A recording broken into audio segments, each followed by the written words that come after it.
what's up everyone, and welcome to another movie review. And I just got back from seeing the second video game adaptation for this year so far. I'm sure there's other ones. I'm probably forgetting one that's obvious.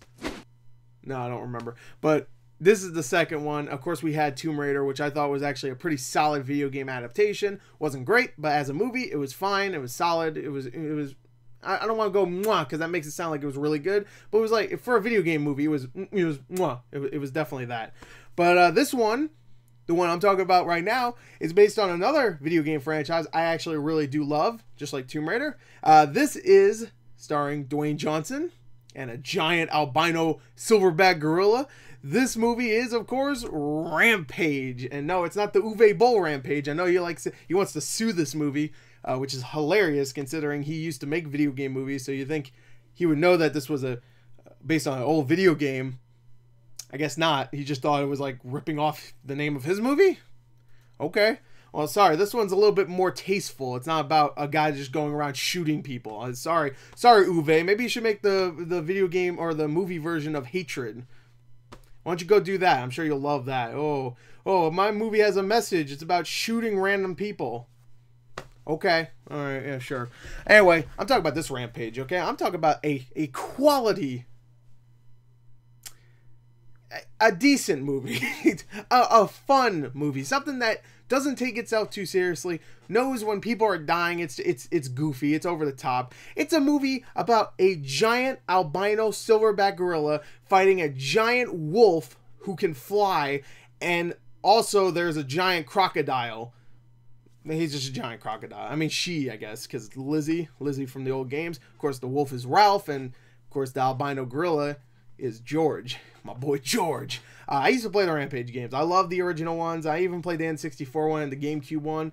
I never played the Wii one, but I think, wasn't the Wii one the same as the GameCube one? I can't remember. I never played it though, so I don't know. But I played the GameCube one. Whatever that one was, I played it, and I had a great time with both, or all three of them, I should say.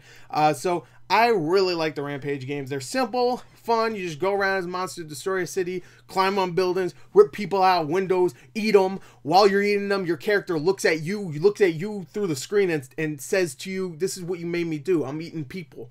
That never happened, but whatever. That's what it looked like he was thinking. Like when you're eating the people and he's just looking at you, I'm like, stop looking at me. I didn't want to do that. I didn't know what the button did.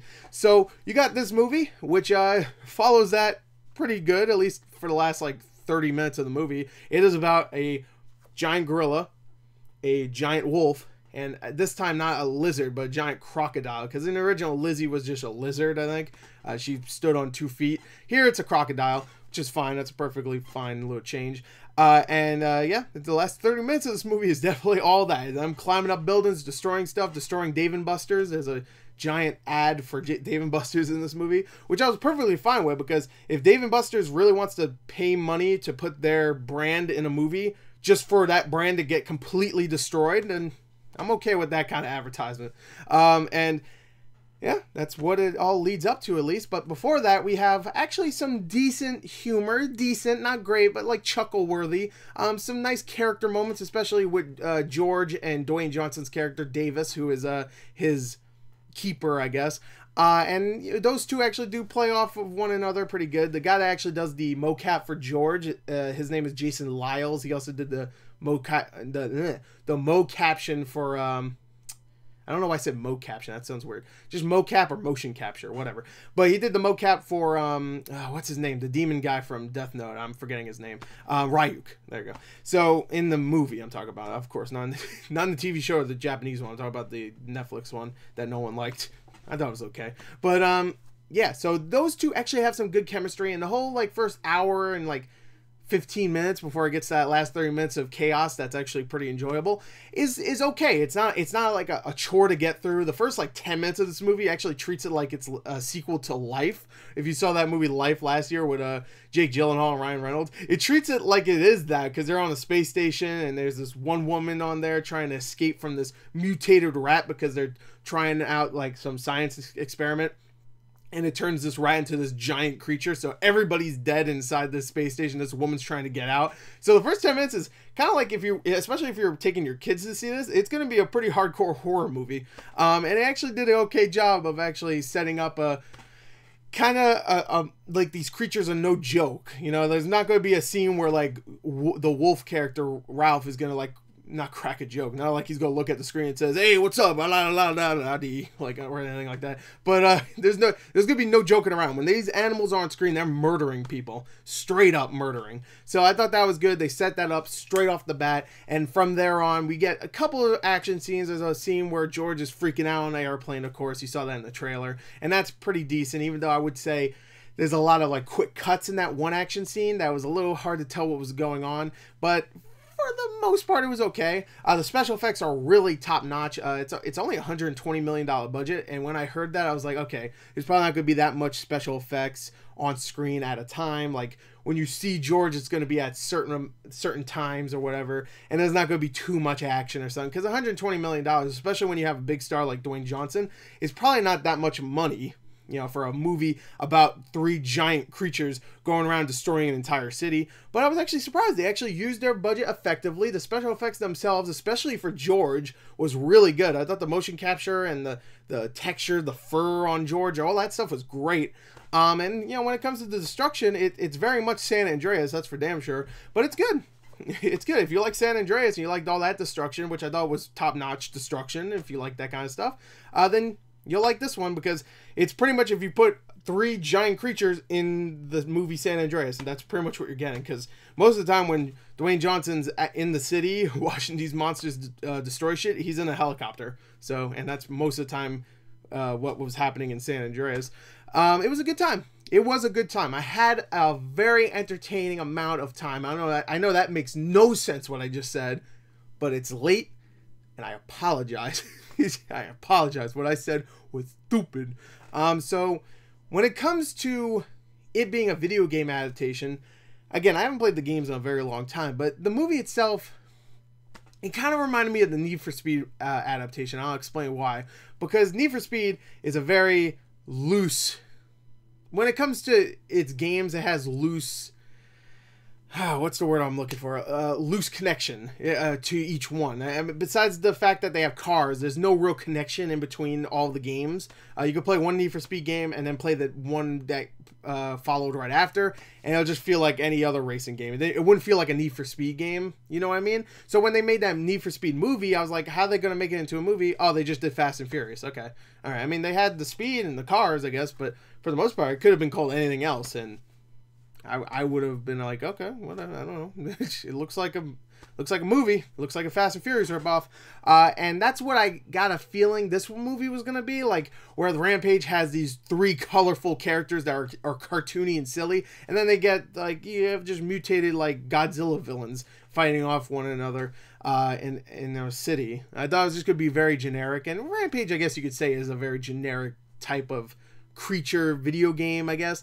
But actually what actually happened was that they actually kept the video game feel of a lot of the stuff. There's times where, you know, George is climbing up a building and breaking windows and stuff. There's never a part where he takes someone out of a window and eats them, though, which that upset me, but I understood why, because they want to make George still like a likable character, I guess. And if you see him start eating people, the kids will have been like, oh, he's horrible, even though at this point in the movie he's being pretty much mind controlled. Well, he has like this science experiment is messing with his head, but whatever. But I was surprised that it kept to the simple video game premise. Like, I thought it was going to be like a little bit of that with the destruction of the city, and then everything else is going to be goofy shit with the Dwayne Johnson and Noemi Harris and even Jeffrey Dean Morgan. But it ended up really focusing a lot on that video game premise, and I appreciated that, especially since this movie, while it is based on a video game, it doesn't advertise itself as a video game movie. It just advertises itself as like another destruction movie or another creature feature, I guess, like a Kong Skull Island or whatever. So I was surprised they actually kept a lot of those video game references in there. There's a lot of times where helicopters show up, which there's a lot of times in the video games when helicopters show up and you're like, oh, I'm destroying that. And there's plenty of times where they destroy the helicopters. There's just little things that is obvious that you, I don't know why my voice broke, but it's obvious that you would put it in a creature feature like this, or, you know, creatures fighting other creatures movie. But I felt like they added it in this movie just because it was in the Rampage video game, and it didn't feel like it was just shoehorned in there. It actually felt like it was like a tip of the hat to the game, especially since there's one scene in the background you can actually see an arcade cabinet in just one shot, and I couldn't tell, but I'm pretty sure it was a Rampage arcade cabinet. I can only assume it was. So it was like a little tip of the hat to the video game. So I appreciated that. And it wasn't like Need for Speed where it's just like, whatever, fucking cars. Here they actually kept it faithful, I guess, for the most part. Again, it's a very loose faithfulness, but you couldn't really do much with Rampage, especially since, you know, Rampage was all about humans being turned into these creatures, and here they're already the animals being turned into the giant versions of themselves. But that made sense considering, I don't know, it would just be a little too ridiculous if they were humans being turned into apes, whatever, yeah. So it made more sense here. And also, it worked when it came to Dwayne Johnson's character and George being, like, friends, them doing sign language to one another and stuff. And there's actually some really, like, legit funny moments in the beginning with George being a dickhead, pretty much, and I loved it, I really did. I enjoyed it. Hey, I had a really good time with this movie. The last 30 minutes or so, there's tons and tons of action. There's actually some really horrific violence at times, which PG-13, I was like, oh my god. First 10 minutes, it's like, you see a floating hand, and you see, like, the remnants of people's bodies and stuff. And there's even one scene where, what's his name? Joe Manganiello. Alright, I'm going to try to say his name. Deadshot, or not Deadshot. Ugh. Deathstroke in the DC movies. Joe Magniliano? Or Magnanana? I'm gonna call him Joey Mag. So anyway, Joey Mag shows up, and he's like a mercenary bounty hunter, and he has to go hunt Ralph the wolf, and he doesn't know he's a giant wolf at this point, so he thinks he's just hunting a regular wolf, and him and his team get fucking massacred, and it is actually really intense and really violent at times. You see like the just shredded up corpses of his friends at one point. He's just like, oh my fuck, and he like runs to the helicopter gets destroyed. It's really, really good, that one scene. I thought it was actually a really well shot scene as well. So Joey Mag, he did a good job for the most part. He wasn't in the movie too long, but you know, he did what everybody wants him to do, look tough. He did a good job. One person I thought did extremely well, besides Dwayne Johnson, was my boy Negan, Jeffrey Dean Morgan, always doing that thing where he's like leaning to one side and talking like this.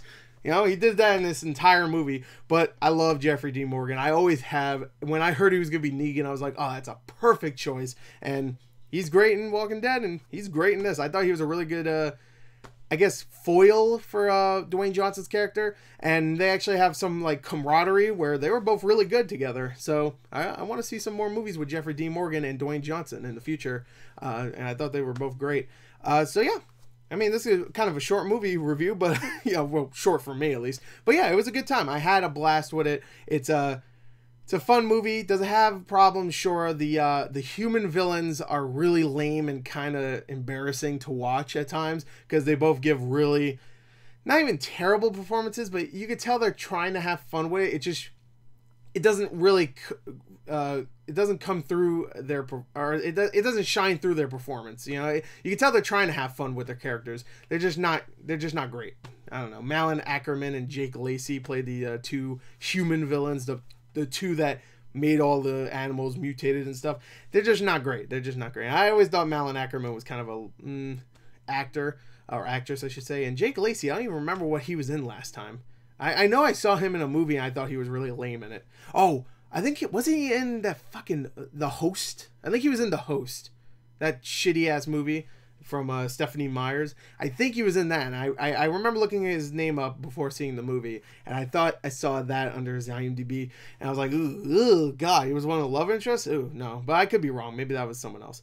But that was probably someone else. You know, I'm giving him shit for no reason. It probably wasn't even him, but yeah, I thought he was lame too. Even though his character has a funny exit, you know, this is spoiler talk, so he gets killed in the movie, but he actually has a funny exit, and that's mainly because of Jeffrey Dean Morgan, because he has a reaction. He's just like, oh shit, okay, damn. And I thought that was really funny. Jeffrey Dean Morgan sold that. I want to see a Jeffrey Dean Morgan in The Rock movie. That'd be so awesome. Negan and The Rock, hell yeah. So yeah, it was a fun film. has problems. Some of the pacing was a little iffy, and of course the dialogue is not great. Do I need to even tell you that? Some of the characters seemed a little useless, especially Noemi Harris's character. She just shows up to be kind of a love interest to the Rock's character, and also to throw out some science jargon, saying like, "Hey, this is what's happening. This is the reason why George is like this." So she's really just the character that comes out and explains to the audience and to the Rock why George is like this, and she doesn't really do anything else in the movie.